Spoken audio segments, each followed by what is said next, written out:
Hello everyone, welcome to Khadayat education.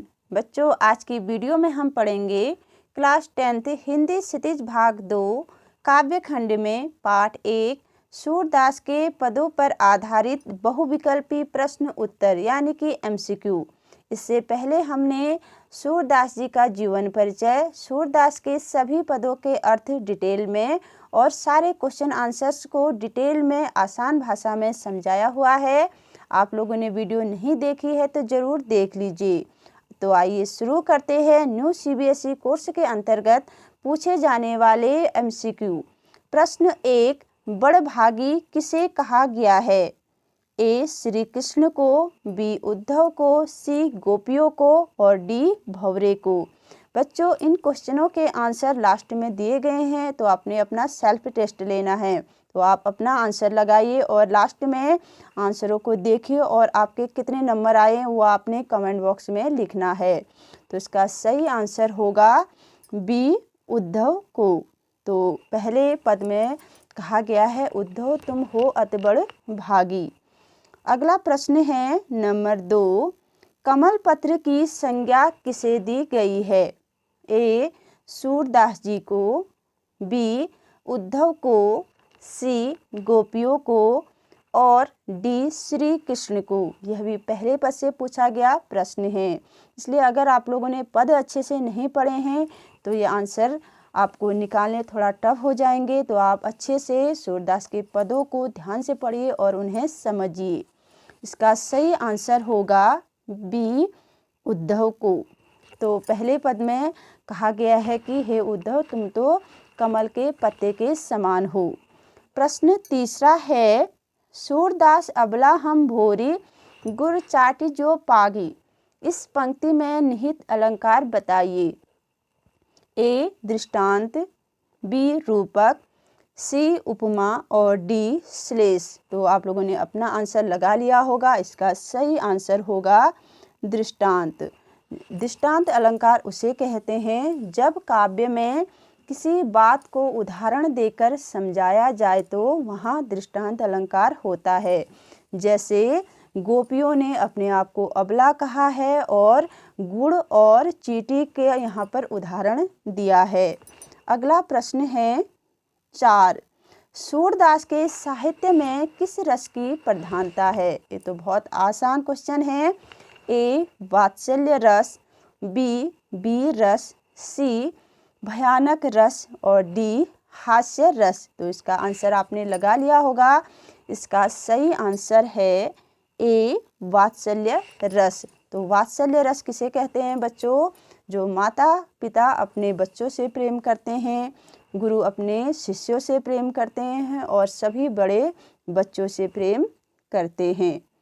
अगला प्रश्न है नंबर 5, विथा शब्द का तत्सम रूप लिखे। तो बच्चों, विथा एक तद्भव शब्द है, तो आपको इसका संस्कृत शब्द बताना है। जैसे A व्यर्थ, B व्यथा, C बिना और D है मंथन। तो आप इसका सही आंसर होगा B व्यथा।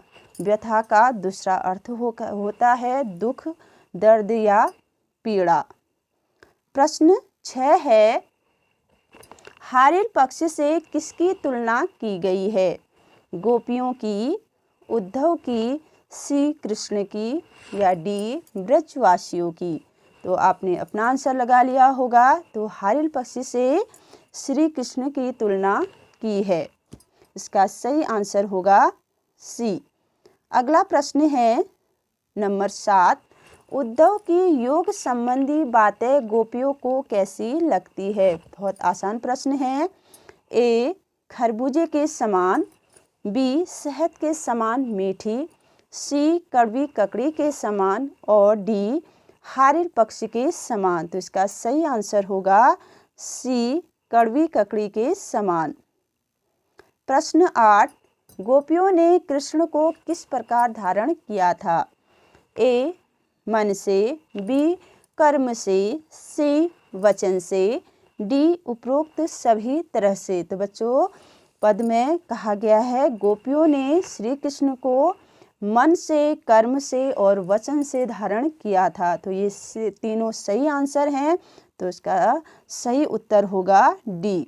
उपरोक्त सभी तरह से गोपियों ने कृष्ण को धारण किया था। अगला प्रश्न है नंबर 9। जकरी शब्द का क्या अर्थ है?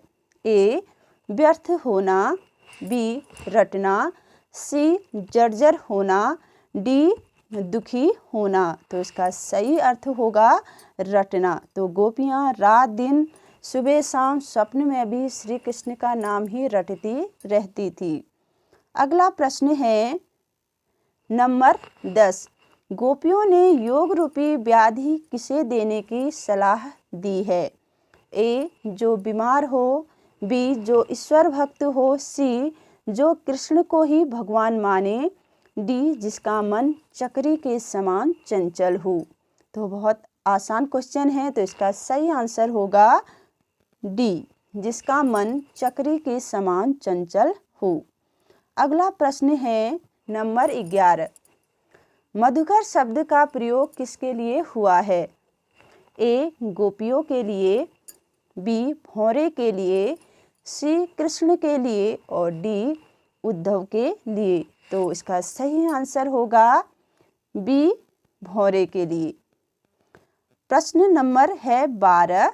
हारिल पक्षी की लकड़ी किसे कहा गया है? गोपियों को, श्री कृष्ण को, भौरे को या फिर उद्धव को? तो हारिल पक्षी की लकड़ी किसे कहा गया है बच्चों? श्री कृष्ण को।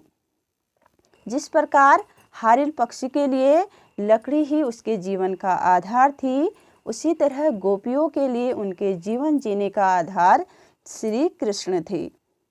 अगला प्रश्न है नंबर 13। गोपियों के अनुसार सच्चा राजधर्म क्या है? ए प्रजा का पालन, बी प्रजा के सुखों का ध्यान रखना, सी प्रजा को बिल्कुल न सताना और डी उपयुक्त सभी। तो बच्चों कौन सा सही आंसर होगा? ए प्रजा का पालन करना, ये भी सही है। बी प्रजा के सुखों का ध्यान रखना, ये भी सही है। सी प्रजा को बिल्कुल न सताना, ये भी सही है। तो हम कौन सा आंसर लगाएंगे?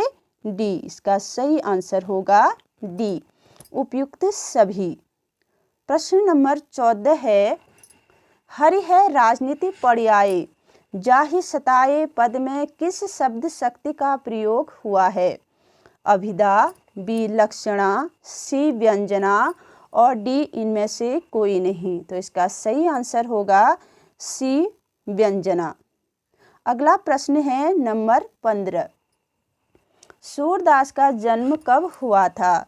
सन 1478 में, बी सन 1448 1448, सी सन 1468 1468 और डी सन 1458 1458।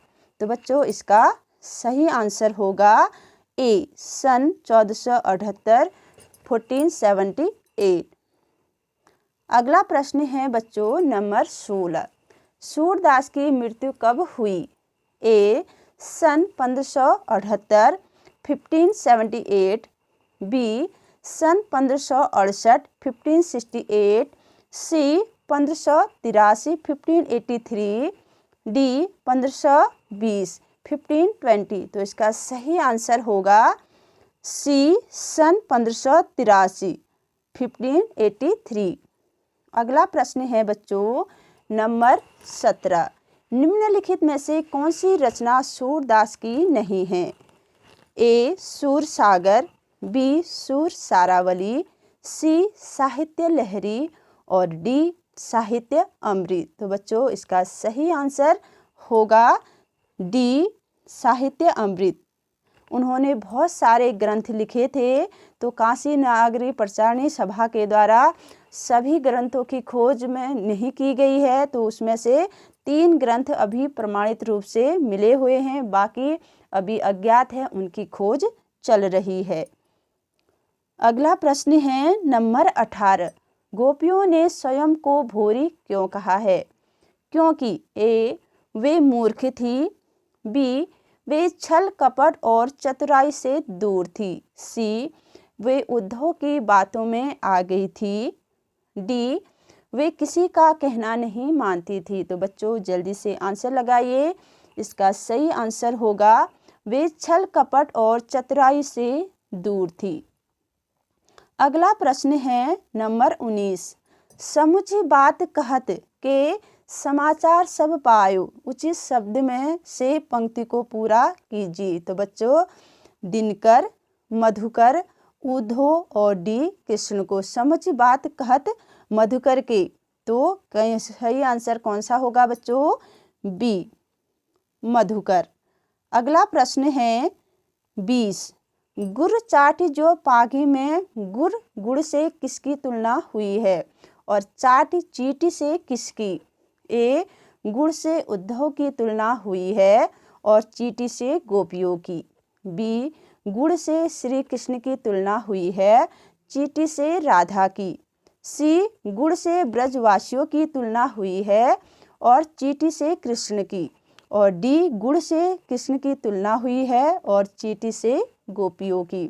तो सही आंसर होगा बच्चों आपका डी, गुड़ से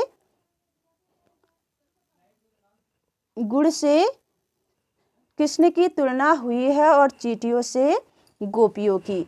अगला प्रश्न है बच्चों नंबर 21। प्रीति नदी में कौन सा अलंकार है? ए, यमक, बी, रूपक, सी, अनुप्रास और डी, उपमा। तो इसका सही आंसर होगा बच्चों बी, रूपक अलंकार। अगला प्रश्न है 22। अपरस रहत स्नेह तगा, यहाँ तगा का अर्थ क्या है? ए, सगा, बी, संबंधी, सी, बंधन और डी, दगा देना। तो इसका सही आंसर होगा सी, बंधन। अगला प्रश्न है बच्चों नंबर 23। सुतो व्याधि हमको ले आए, यहाँ व्याधि का अर्थ है शिकारी, बी, रोग, सी, परेशानी और डी, ब्याज। तो इसका सही आंसर होगा बी, रोग। तो व्याधि का सही अर्थ है रोग। अगला प्रश्न है नंबर 24। उद्धव को बड़भागी कहने में कौन सा भाव निहित है? ए, बड़ाई का, बी, क्रोध का, सी, लड़ाई का और डी, व्यंग का। तो इसका सही आंसर होगा डी, व्यंग का, क्योंकि उद्धव को बड़भागी कहने के लिए वह उन्हें ताने मारते हुए कह रही थी। अगला प्रश्न है नंबर 25। मन की मन ही माज रही के द्वारा गोपियाँ क्या कहना चाहती हैं? नंबर ए है मन की बात मन में ही रह जाना, बी, मन की बात दूसरों को बताना, सी, मन ही मन गीत गाना और डी, उपरोक्त सभी। तो इसका सही आंसर होगा ए, मन की बात मन में ही रह जाना। अगला प्रश्न है नंबर 26। सूरदास के गुरु कौन थे? ए, रामानंद, बी, वल्लभाचार्य, सी, रामासागर, डी, नरहरि दास। तो सूरदास के गुरु थे बी, वल्लभाचार्य। अगला प्रश्न है बच्चों नंबर 27। अष्टछाप के कवियों की स्थापना किसने की थी? ए, वल्लभाचार्य ने, बी, विट्ठलनाथ ने, सी, रामानंद ने और डी, सूरदास ने। तो बच्चों बहुत इंपॉर्टेंट क्वेश्चन है। अष्टछाप के कवियों की स्थापना वल्लभाचार्य के पुत्र विट्ठलनाथ ने की थी। किसने की थी? वल्लभाचार्य के पुत्र विट्ठलनाथ ने। अगला प्रश्न है नंबर 28। सूरदास की भाषा कौन सी थी? ए, अवधी, बी, ब्रज, सी, फारसी, डी, संस्कृत। तो इसका सही उत्तर होगा बी, ब्रज भाषा। अवधी भाषा थी बच्चों तुलसीदास की। अगला प्रश्न है भ्रमर गीत किस ग्रंथ से लिया गया है? यह एक बृह गीत है बच्चों। ए, सूरसागर, बी, सूर सारावली, सी, सूर साहित्य और डी, कवितावली। तो यह भ्रमर गीत जो बृह काव्य है यह लिया गया है सूरदास के सबसे प्रसिद्ध ग्रंथ सूर सागर से। अगला प्रश्न है बच्चों, अंतिम प्रश्न है, गोपियों को कृष्ण का व्यवहार कैसा प्रतीत होता है? उदार, बी छलपूर्ण, सी निष्ठुर, डी इनमें से कोई नहीं। तो इसका सही आंसर होगा बी छलपूर्ण। बच्चों आगे इन प्रश्नों के उत्तरों को दिया है, आप लोग इन उत्तरों से अपने उत्तरों को मिलान कीजिए और बताइए कि आपके कितने उत्तर सही हुए। तो बच्चों कैसी लगी आपको वीडियो? पसंद आए तो लाइक कीजिए, शेयर कीजिए और सब्सक्राइब करना मत भूलिए। मिलते हैं अगली वीडियो में। Thank you.